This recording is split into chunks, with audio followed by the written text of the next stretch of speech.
अस्सलाम वालेकुम। अच्छा भट्टी साहब, ये नाप है मेरे पास 18.5 इसका तैयार बयान है, नीचे जहाँ से पट्टी से अटैच होता है वहाँ से 18 इंच तीरा है और 24 इंच बाजू है और इसका मोटा 11 इंच तैयार करना है। ठीक है, जो लंबाई है 42.5 इंच है, 29 इंच घेरा है और 43 इंच इसकी छाती है। ठीक है, इसकी कटिंग मैं बताऊँ मैंने इसका कैसे ट्रेसा है। मैं इसकी बंदे की कटिंग करता हूँ। ये बंदा बाहर से आया है, सऊदीया में रहा है बहुत देर, तो अब ये मेरे पास सिलवाता है कपड़े। और जो कटिंग अब मैं कर रहा हूँ इसके ऊपर वही कटिंग है जो मैं दिखा रहा हूँ आपको। इस कटिंग पे ये मुतमिन है और माशाल्लाह पहले शहर जाता था कपड़े सिलवाने, अब ये मेरे से जब से आया है पास तो शुक्र अल्लाह का को बस ये मुतमिन है। ठीक है, तो मैं इसको कटिंग आपको थोड़ा सा इसकी पड़ताल करके दिखाता हूँ कि मैं मोटा कैसे निकालता हूँ, कैच इसकी तख्ती कैसे निकालता हूँ, फिर आपसे मज़ीद बात होगी।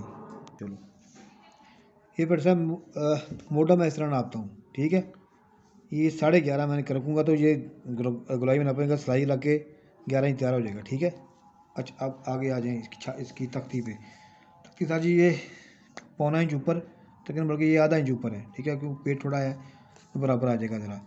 अच्छा, अब मैं ये जहाँ से लगाया 11.25 छाती इसकी है, 43 छाती रखी है, तो ये तकरीबन 11 इंच छाती इसकी, आगे 2.5 इंच मैंने जमा कर दिया है। ठीक हो गया, लूजिंग दे दी है। वहाँ से भी शेप डाल के ये मैंने पॉकेट के दूसरे इसको मार्क तक ले गया हूँ। ठीक है, ये मेरी साइड की हो गई। अब मैं तख्ती किस तरह निकालता हूँ, ये बैक के निशान के ऊपर रखे ना मैं नापूँगा 10.5। ठीक है, वही 1 इंच कम तीरा साथ आ जाएगा मेरे, फिर मेरा बाजू बिल्कुल प्रॉपर जो ओके आ जाएगा। ठीक है, जिस तरह फिर ये मैं सामने की शेप को नापता हूँ इस तरह रख के। ठीक हो गया, ये आ गया 10.5। ठीक हो गया, अब तीरा जो है वो 9.5 रखेंगे और सामने से छांटी आधा इंच की छांटी है। ठीक हो गया, तो ये शेप मिला दी इसकी यहाँ पे।